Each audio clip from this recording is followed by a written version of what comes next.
even individuals? Yeah. So maritime insecurities can have all kinds of different impacts. They can impact on state security. If you're not able to trade at sea because ships will be attacked by pirates or whatever, then that's a really major national security issue. By extension, it has economic security into implications. It impacts on the economies of coastal areas. It impacts on key areas of the national economy. But it also offers opportunities in those areas as well. So, for example, sustainable use of fisheries means that people have livelihoods in coastal regions and so on.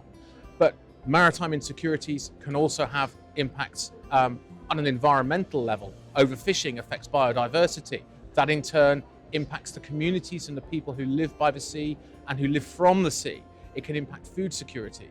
It can mean it's more difficult for fishermen to make profits from their catches and so on. So it affects people at a national security level, at an environmental level, at an economic level, and at a human level. It affects the communities that live by the sea and the people who are affected by it. Now, talking about safer seas, there is a school of thought that believes that what happens on land has its echoes at the sea. Yes. That is basically poverty that's pushing a lot of these people to do some of the things they do. Have you found that to be true? Well, I don't think poverty necessarily means people become criminals, but I do think that if you're in a situation in which you have always fished your waters, you've always been able to make a profit from your fish, the fishing industry sustains the livelihoods of your local area, and suddenly, because of overfishing, often by industrial trawlers, you're not able to do that anymore. People have to live, and so people sometimes look for other alternative livelihoods in relation in order to sustain themselves, and that might be illegal fishing themselves, or it might be engaging in other forms of illicit activities which are very profitable, but that actually contribute to maritime insecurities. Now, you know, the Horn of Africa used to have a challenge, but now it seems like the Gulf of Guinea is almost overtaking that. Can we marry the kind of economic situations of the countries in that region with what is happening? I think there are some key differences. So if we take the issue of piracy and sea robbery. What is the difference? So piracy takes place on the high seas between two ships. Sea robbery takes place in the territorial waters of states. So essentially it's a geographical distinction. The same action can be sea robbery if it happens in one place or piracy if it happens in another, but it has legal implications. So if something happens in the territorial waters of a state, then it is in that state's own sovereign jurisdiction, and it is up to them to prosecute. If it happens on the high seas, it's more complicated. So that's one of the differences.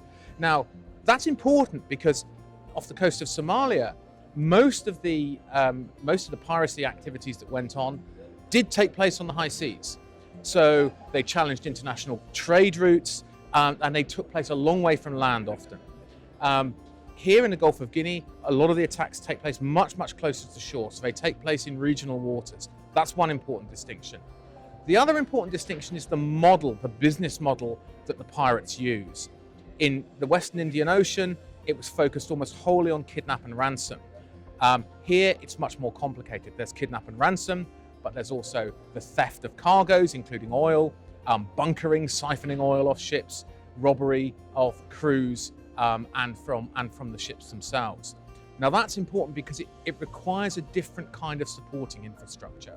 In Somalia, it was very localized. You required somewhere to keep your ship and your captives, and that required very localized accommodations with local political authorities. Here, it's much more sophisticated. It needs to be for piracy to work, it needs to be integrated into local markets. You need somewhere to sell your materials. You need port facilities and infrastructure to process things. You need mechanisms for laundering your profits and so on. So it's a much more sophisticated, much more organized business model than perhaps was the case in Somalia. I would like to see attention given to not just on what happens at sea, which is important.